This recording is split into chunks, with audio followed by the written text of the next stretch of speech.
nataka nizungumzie kuhusiana na kero kubwa, msikilizaji, kwenye kuvumbulana.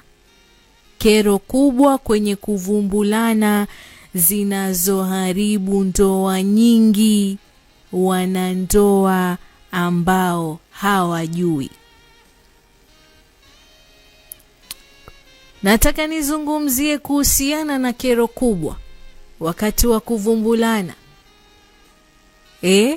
ambazo kwa njia moja ama nyingine zinasababisha ndoa kuvunjika. Natumai utasikiliza kwa makini na uyatendee kazi, kwa sababu siku zote anayekwambia huwa anakupenda, na mimi nakupenda. Sawa?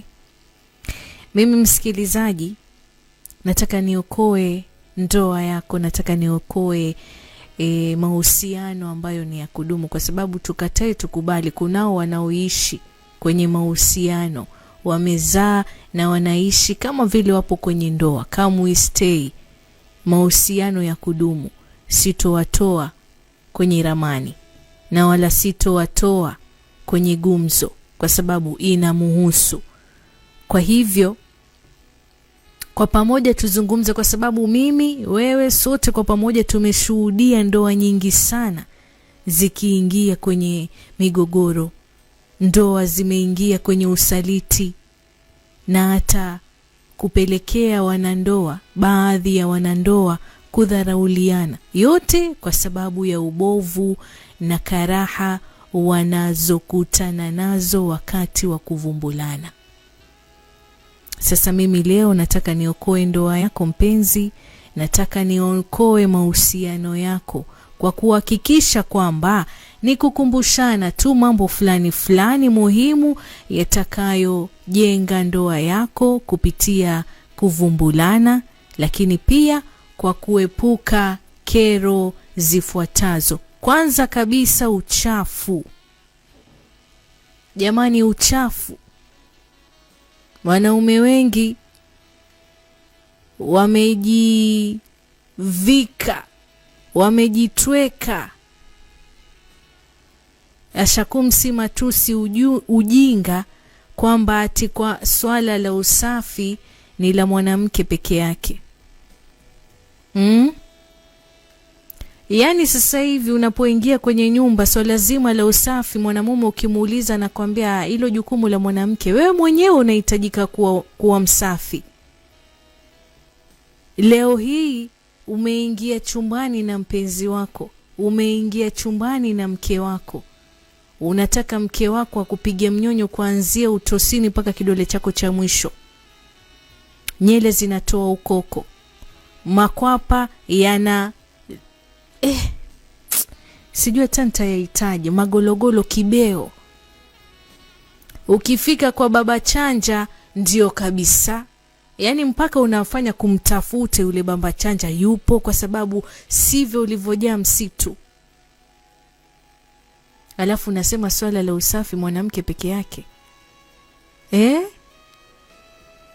Wewe unataka kupigwa mnyonyo uume wako, mwanamke akiukwangura hivi anatoa unga kiasi kwamba hata mnaweza kusongea nao sima, mukala na mkashiba.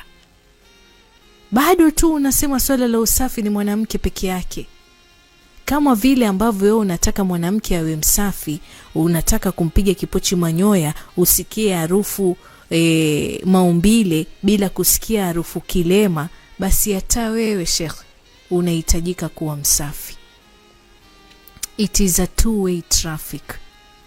Manake wewe kama mwanamume umchafu, mwanamke anakirihika, na wewe kama mwanamke ni mchafu, mume wako atakirihika.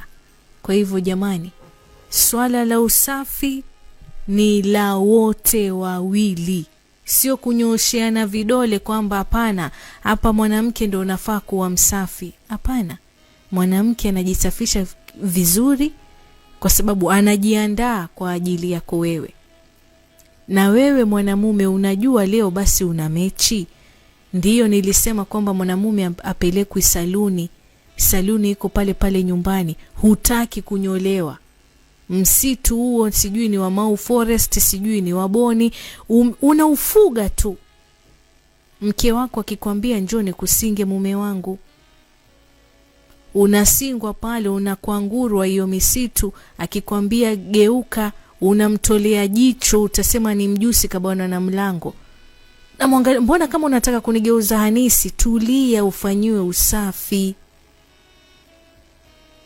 Manake mimi hivi vifaa ndo ninavyovitumia eti, na bila kuvifanyia usafi mimi ndo nitapata shida.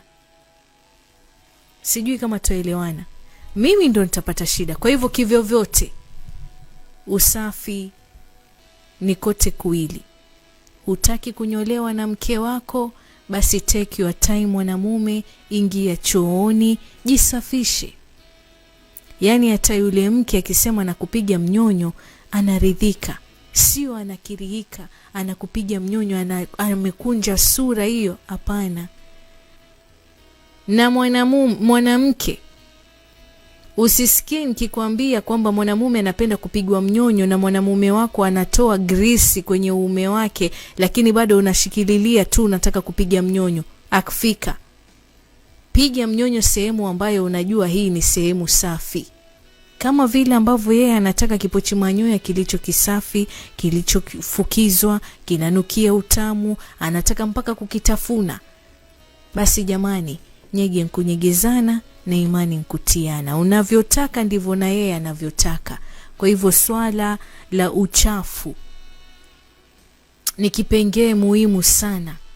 Na hili swala la uchafu ndio linafanya wanaume wengi watoke kwenye ndoa zao, ndio linalofanya wanawake wengi kutoka kwenda kwa wanaume wengine ambao wanajua kujiweka nadhifu. Jamani, aliye msafi yuko karibu na Mungu muda wowote, wakati wowote. Kwa hivyo chonde, zingatieni nyote wawili swala zima la usafi. Kitu chengine ambacho ni kero kubwa msikilizaji, ambalo ndio linapelekea mpaka ndoa kuvunjika, ni kutoandaliwa kimwili. Sitochoka kukwambia, sitochoka kusema, kutoandaliwa kunahitaji muda mwafaka. Kwa sababu mwanamke, unajua mwanamke sio kama wewe mwanamume. Mwanamke anahitaji dakika za chini kabisa 15 mpaka 20 kwenye kumchezea tu, mpaka unamhakikishia kwamba hapa huyu kweli yupo tayari. Unamchezea, unamtayarisha, unamuandaa kabla hujaingiza uume wako kwenye kipochi manyoya. Siri ambayo ilikuwa hujui wewe mwanamume, huyu mwanamke ukimuandaa vizuri, trust me, anafika kileleni zaidi ya mara 3.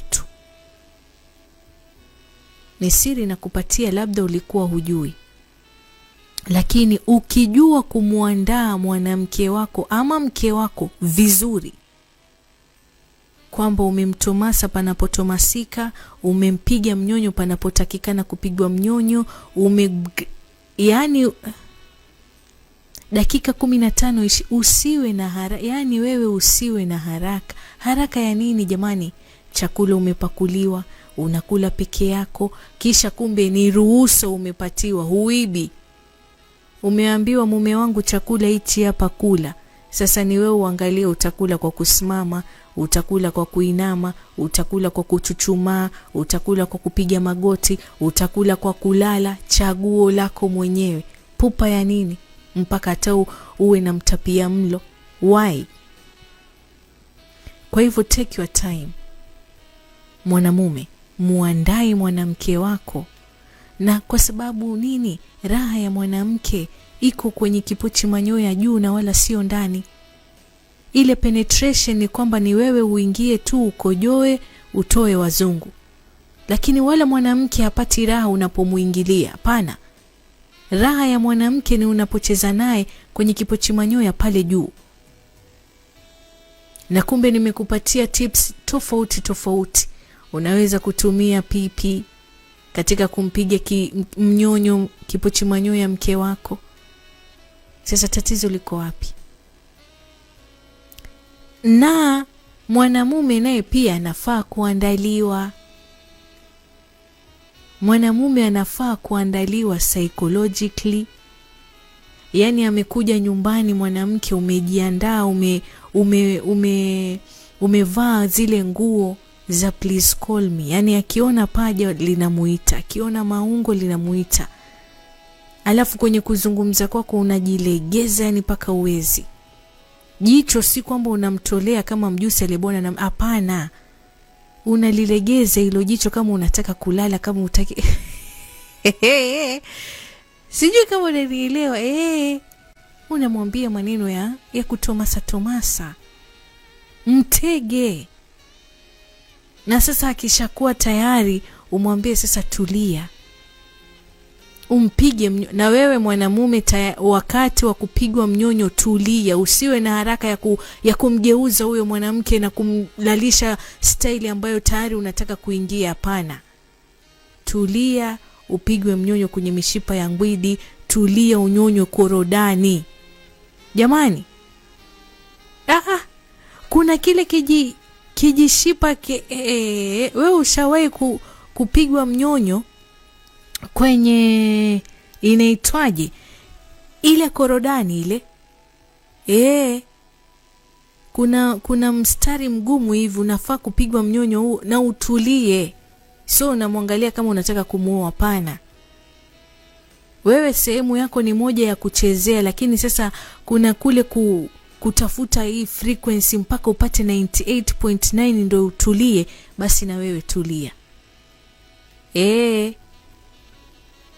Ruhusu mwanamke wako akupige mnyonyo kwenye tuzi. Si kwamba anakufanya hanisi. Hiyo sehemu aichezee kidogo ndio anakutayarisha eti. Manake hauna sehemu nyingine wewe ya kutayarishwa, ni moja tu. Lakini mruhusu mke wako akutie ulimi wa masikio. Mara kidogo amekuuma kalio. Yaani na wewe mwanamke nikikwambia umngate, sio kwamba unamuuma. Mtoto wa mama mkwe huyo utamtia tetanus. Ila jamani, kuandaana ni vizuri sana. Do you know 75% of married women hawajawahi kabisa kufika kileleni, wala ile njia ya kufika kileleni hawaijui. Lakini kila siku mume wake anajiona dume la mbegu, anajiona dume kwamba kamfikisha kileleni, anafoji. Kwa sababu wewe hujui kumuandaa huyo mwanamke. Kila siku mwanamke huyo ni wakupatwa na maumivu tu. Wewe unadhani mtu kama huyo ikifika usiku atakuwa na hamu? Kidonda cha jana hakijapoa, leo unataka kumuingilia tena. Hawezi kabisa kufanya nini? Kufurahia tendo. Na miaka yake yote umemuoa. Kama itakuwa humuandai shaka, itakuwa ufanye jambo lolote lile ambalo unadhani unalifanya na la kumfurahisha. Kwa sababu gani? Anaumia kila wakati akifanya tendo la ndoa na wewe. Sasa itabidi afoji, atoe miguno hayo, na akitoa miguno tu hiyo, wewe unahisi kwamba hapa mimi nimefanya kazi. Unahitajika umjue mwanamke wako na mke wako wakati wa kuguna. Kile kilio anachokitoa ni lazima ukizingatie, kwa sababu kuna kilio chengine ambacho akikitoa jua hapa anaumia. Kukiwa na ai nyingi bila kule kula, kama unakula embe alafu umetia masala, siku na kule kuwashwa kwa huo ni utamu. Kwamba kuna ai alafu anachanganya na anasikia utamu fulani. Lakini ai zikiwa consistent sana anaumia. Jaribu hata kusoma ile ambience pale. Sijui kama tunaelewana. Yes. Kwa hivyo jamani, swala zima la kumuandaa mwanamke wako, swala zima la kumuandaa mwanamume wako ni muhimu sana sana, tena sana. Otherwise utamsababishia huyo mwanamke wako, kwanza, asiwe na hamu ya kuvumbulwa; pili, achukiwe kuvumbula kabisa. Yani akitajia kuvumbulwa tu, badala ya kusikia raha, awe na hamu, ndio mwanzo anapata ile taswira ya kwamba kuvumbulwa ni uchungu, kuvumbulwa ni maumivu, vibaya sana. Na mwanamke akiwa na taswira ya kuvumbulwa kama hiyo, basi umemkosa huyo mwanamke. Sawa? Kwa hivyo chonde jamani, nimezungumza mengi na nadhani utayatendea kazi.